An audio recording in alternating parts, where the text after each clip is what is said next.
1893 Morgan dollar. The date on an 1898 specimen is altered to replicate a more valuable coin. The Morgan dollar debuted in 1878 as a consequence of the Bland-Allison Act, which required the U.S. Treasury to purchase between 2 million and 4 million ounces of silver each month to be struck into dollars. This was a major victory for advocates of silver coinage, who just 5 years earlier witnessed the discontinuation of the silver dollar and what essentially amounted to the demonetization of the precious metal in the United States.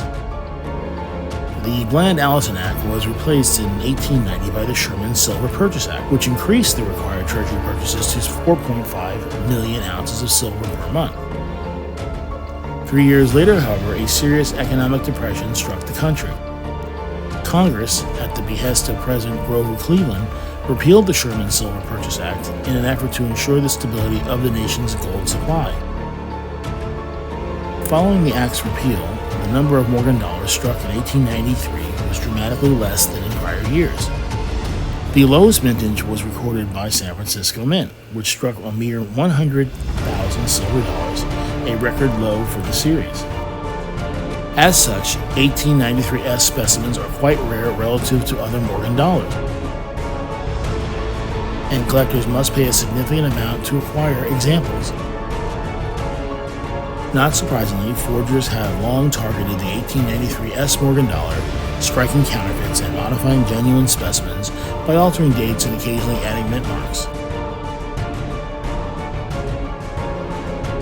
Thankfully, numismatists have studied the 1893 dollar extensively, and it is now known that the mintage of 100,000 coins was accomplished using only one obverse die and two reverse dies. These dies are characterized by specific diagnostics, which are extremely useful for authentication. For example, the genuine obverse die features two small groups in the lower left serif of the R in Liberty and a groove through the T. In addition, several prominent raised lines appear in Liberty's hair, and the upright portion of the 1 in the date is centered directly above identical.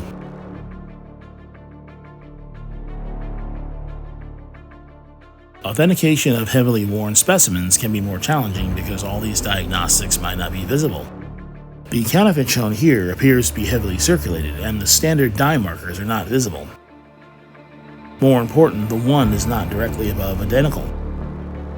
Looking at a few digits to the right reveals the answer. The 3 is misshapen, with a bulbous lower half that is mismatched to the thinner top half. The line in the center of the 3 is unusually sharp, especially for such a low-grade example. A comparison of this coin to an authentic 1893 confirms that the 3 is really an altered 8. Diagnostics for most United States rarities have been extensively documented by researchers in the numismatists, the ANA's counterfeit detection reprints, and online. This information is invaluable to authenticators, collectors, and dealers. Many numismatists work directly to catalog diagnostics of rare world coins.